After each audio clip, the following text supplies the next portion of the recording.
రేపటి నుంచి ప్రారంభం కాబోతున్న టీడీపీ మహానాడు ఏర్పాట్లకు సంబంధించి ప్రస్తుతం టీడీపీ ఆఫీస్ నుంచి ఎర్రనాయుడు మీడియాతో మాట్లాడుతున్నారు. ఆయన ఏం మాట్లాడుతున్నారో ఒకసారి ప్రత్యక్ష ప్రసారంలో చూద్దాం. తీర్మానాల రూపంలో చర్చించినప్పటికీ ఇది ఎన్నికల తరువాత జరుగుతున్నటువంటి మహానాడు కాబట్టి ఇంకా శాసనసభ సమావేశాలు మొదలు కాలేదు, సభ్యుల ప్రమాణ స్వీకారాలు కూడా ఇంకా జరగబోతున్నాయి. కాబట్టి ఈ ప్రధానమైనటువంటి సమస్యలు చర్చించి ప్రభుత్వాల దృష్టికి రావాలనే ఉద్దేశంతో దీన్ని మేము తీర్మానాల రూపంలో చర్చించడమే కాకుండా పార్టీ అధ్యక్షులు నారా చంద్రబాబు నాయుడు గారు ఏదైతే అధ్యక్ష ఉపన్యాసం ఉంటుందో చివరిది ఉంటుందో మొత్తం రాష్ట్రంలో ఉన్నటువంటి మా మేనిఫెస్టోలో ఉన్నటువంటి అనేకమైనటువంటి విషయాల మీద వారి ఉపన్యాసంలో మిగతావి ప్రత్యేకమైనటువంటి చర్చలు లేకుండా అన్ని విషయాల మీద కూడా వారు కూలంకషంగా వారి అధ్యక్ష ఉపన్యాసంలో కానీ చివరి కానీ అది ఉంటుంది. రెండవ రోజు నేను ఈరోజు చెప్పేవన్నీ కూడా రేపు మీకు ఆ షెడ్యూల్ కూడా ఇవ్వబోతున్నాం.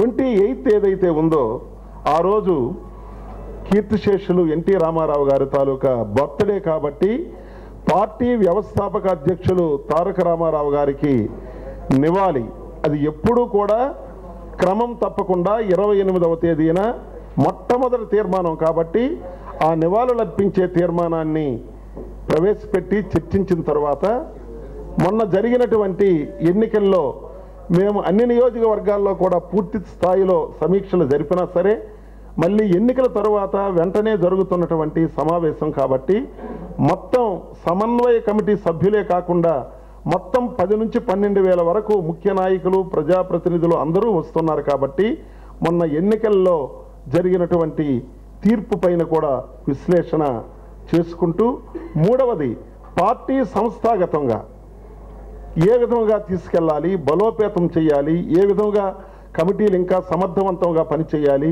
ఆ విషయాల మీద రెండో రోజు ఈ 3 కార్యక్రమాలే ఈ 3 కార్యక్రమాల మీదనే మేము చర్చించబోతున్నాం. ఈ విధంగా మహానాడు కార్యక్రమాలు ఏర్పాట్లు కూడా చాలా బాగా జరుగుతున్నాయి.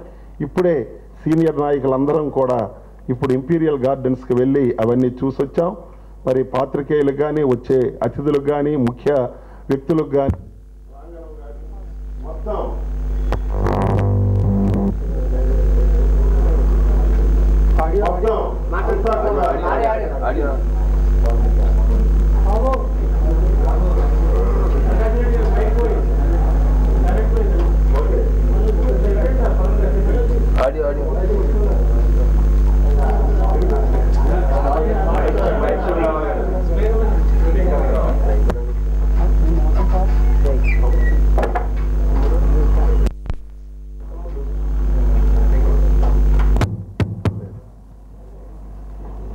ఏర్పాట్లన్నీ కూడా చురుకుగా జరుగుతున్నాయి. అదేవిధంగా ప్రాంగణంలో ప్రతి ముఖ్యమైనటువంటి కార్యక్రమానికి కూడా ఎన్టీఆర్ ట్రస్ట్ తరఫున రక్తదాన శిబిరాలు ఉంటాయి. అందులో మా పార్టీ వ్యవస్థాపకులు మా నాయకులు మరి కీర్తిశేషులు ఎన్టీ రామారావు గారి తాలూకా ముఖ్యమైనటువంటి మరి కార్యక్రమం కాబట్టి వారి బర్త్డే కార్యక్రమం సందర్భంగా ప్రాంగణంలోనే మరి సుమారు 12,000 మంది డెలిగేట్స్ వస్తున్నారు కాబట్టి అక్కడ రక్తదాన శిబిరాన్ని కూడా మేము నిర్వహిస్తున్నాం. అదే కాకుండా ఇప్పుడు మీకు మొత్తం వివరాలన్నీ కూడా ఇస్తున్నాం. అంటే జిల్లాల నుంచి వచ్చే వాళ్ళకి వసతి సౌకర్యాలు వాళ్ళు పడుకోవడానికి ఏ ఫంక్షన్ ప్యాలెస్ల్లో ఏర్పాటు చేశాం, ఏ జిల్లాల నుంచి ఎవరు వస్తున్నారు, వారి కార్ పార్కింగ్ ప్లేసెస్ ఏ విధంగా ఉన్నాయి. తర్వాత 27, 28వ తేదీన షెడ్యూల్ అంటే 11 గంటల కార్యక్రమం మొదలైతే 7 గంటలకు ఎండ్ అయ్యేటప్పుడు ప్రతి గంట ఏ కార్యక్రమం జరుగుతుందనేది ఈ 3 కూడా మీ అందరికీ కూడా సర్క్యులేట్ చేస్తున్నాం. ఈ విధంగా ఈ మహానాడు కార్యక్రమాన్ని మరి అన్ని రకాల ఏర్పాట్లతో చక్కగా నిర్వహించడానికి ఈరోజు రాష్ట్ర తెలుగుదేశం పార్టీ కృషి చేస్తుంది. ముఖ్యంగా హైదరాబాద్ మరి రంగారెడ్డి జిల్లాలకు సంబంధించి నాయకులందరూ కూడా ఆ కార్యక్రమాల మీద నిమగ్నమై దీన్ని జయప్రదం చేయడానికి పూర్తిగా కృషి చేస్తున్నారని చెప్పి నేను మనవి చేస్తున్నాను.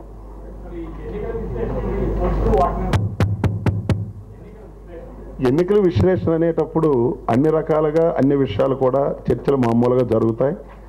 ఎన్నికల విశ్లేషణ అన్నప్పుడు మహాకూటమి అన్నీ కూడా ఉంటాయి, అందులో ఇవన్నీ తప్పకుండా ఉంటాయి. దీన్ని పెద్దగా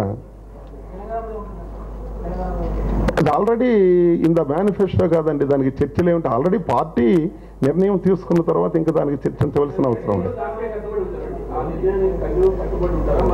ఎప్పుడైనా సరే ఒక రాజకీయ పార్టీ మేనిఫెస్టోలో పెట్టి పార్టీ పాలిట్ బ్యూరోలో చర్చించి తీసుకున్న తర్వాత మీకు ఎందుకు అనుమానాలు వస్తున్నాయి? That's all. ఒకసారి ఒక పార్టీ డెసిషన్ తీసుకున్న తర్వాత పదే పదేగా మాట్లాడవలసిన అవసరం లేదు, ఏదైనా ఉంటే పార్టీ నిర్ణయిస్తుంది. అవన్నీ ఇక్కడ రెస్పాన్సెస్ కొన్నిసార్లు గెలవచ్చు, కొన్నిసార్లు ఓడిపోవచ్చు, ఎక్కువ ఓట్లు రావచ్చు, దాన్ని బట్టి అన్ని సిద్ధాంతాలు మారిపోతాయా? ప్రజా తీర్పును శిరసావహిస్తున్నాం, ఎక్కడైనా లోటుపాట్లు ఉంటే విశ్లేషించుకుంటాం, పార్టీని బలోపేతం చేయడానికి ముందుకు పోతాం. మా ముందున్నవి ముఖ్యంగా అవే. ఓకే, ఎందుకండి ఇది పొలిటికల్ రిజల్యూషన్ అంటే ఇంకా ప్రభుత్వాలు, కేంద్ర రాష్ట్ర ప్రభుత్వాలు వచ్చాయి కాబట్టి నేను చెప్పాను కదా, అత్యవసరమైనటువంటివి ప్రజానీకానికి సంబంధించిన నిత్యావసర వస్తువులు, ఆరోగ్యం, రేపు ఖరీఫ్ వస్తుంది కాబట్టి వ్యవసాయం, గిట్టుబాటు ధరలు, ముఖ్యమైనటువంటి విషయాలు అతి ప్రాధాన్యమే.